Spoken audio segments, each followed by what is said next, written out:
H-1B visas are dividing some in Trump world.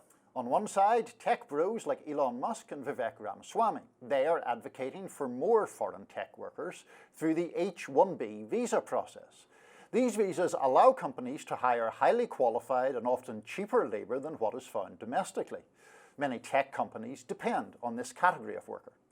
On the other side, MAGA luminaries like Steve Bannon and Laura Loomer believe that these visas are taking jobs away from deserving American workers. And even Florida Governor Ron DeSantis seems to agree with that. Let's listen to him.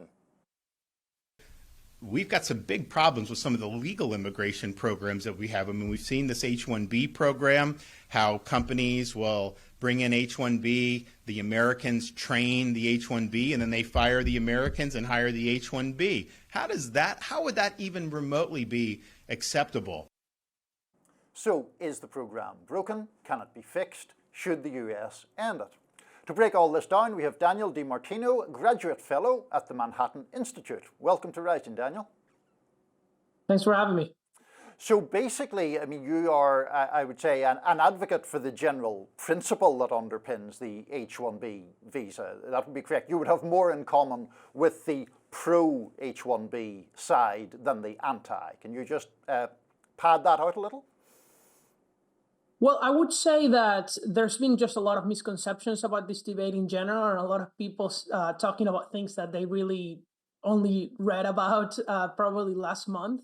When the reality is that when you look at what type of immigration do you want for the United States, you want people who speak English, you want people who don't depend on welfare, you want people who have jobs, and you want people who don't commit crimes. And that's exactly what the H-1B visa holder population has, right? This is a population that makes half of them make more than $120,000 a year. That's the median salary. It's a population that speaks English. It's a population that doesn't commit crime. And so it's a population with a very high marriage rate. That is what conservatives have always dreamed about with immigration. That doesn't mean that the program can't be improved. It certainly can. It's a lottery. It shouldn't be a lottery. It should be more merit-based. But in general, it's a good program. And it's the program that allowed Elon Musk to come to America. So how could you oppose that? I saw you debating this issue on Tim Pool's show. I also saw you writing a lot about it on X. What are some other ways you would suggest improving the program? I believe I learned from you that actually some of the spaces in the program go towards you or someone else. Don't they also go to like family members of the person who gets the approval to come here through the visa process? So you like have a large number of the people using it to come here are not actually like under the program going to work here in that position. Well, yes. So the program has two main problems, but you're right. It does allow the spouse and the minor children to come with the worker. I think that's totally normal and unexpected. Most of the spouses are also in high-tech occupations. So when we think about what the program looks like is you need to have a college degree to apply. Most of those who end up obtaining it don't just have a bachelor's degree. They also have a master's or a PhD. It's true that most of the people who come through this visa are from India. And the reason is that because there are only 85,000 visas for for-profit companies auctioned every year, and it's a lottery, many shady, fraudulent Indian companies essentially ask people to pay to get on the lottery, and then they do jobs that are really middle wage rather than high wage jobs in the US. And that can all be easily fixed if instead of doing a lottery, you just selected the highest wage offers for the 85,000 spots. If you did that, the median salary wouldn't be 120,000. That would be the minimum salary. And so that's one of the solutions. And the other thing is the only reason there's so many people who have been on an H-1B visa extension for so long, because it's 3 years, but then it can be extended if you're approved for a green card, is that the green card process for high-skilled immigrants is taking so long that companies can't wait 3 years to do the paperwork. So they bring in somebody on an H-1B visa, and then they start the green card process in the meantime. Daniel, do you have any concerns about the fact that the nature of the program is that it involves a specific employer being essentially sponsoring the worker? And we do see criticisms from, I think, to be fair, both the sort of populist or nationalist right as well as the left, that weakens the bargaining position of the worker and leaves them more susceptible to either conditions that American-born workers would not accept, or simply being unable to petition, to protest for better rights for themselves. Do you have any sympathy with that argument? Absolutely. So it is not true that they can't change jobs. They certainly can. And H-1B visa holders change jobs all the time. The only issue is that because their visa is tied to the employer that hires them again does need to incur into a cost of a few $1,000s in order to do this petition. And obviously that creates labor market friction. And so in an ideal system, that wouldn't need to be the case. And I'm totally in favor of allowing H-1B recipients to freely change jobs, especially the majority of them, which are already approved for a green card and are unfairly waiting over 10 years just because they're born in India.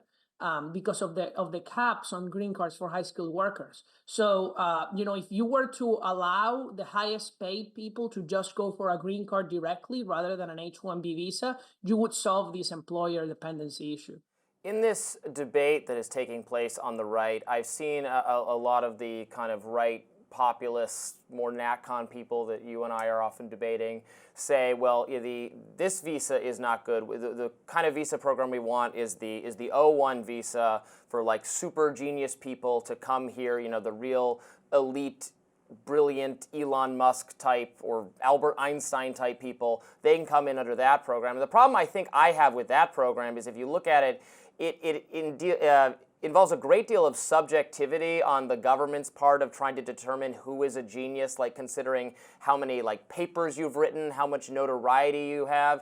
And I just recoil in horror, and I think more people on the right particularly should recoil in horror at the idea of some government commission trying to determine whether you have enough citations to be suitably deemed a genius. The more where we take this, who should work at the company, who should be innovating in America, we take that decision and put it in the hands of government commissions, the more likely I think we are to really stagnate as an economy.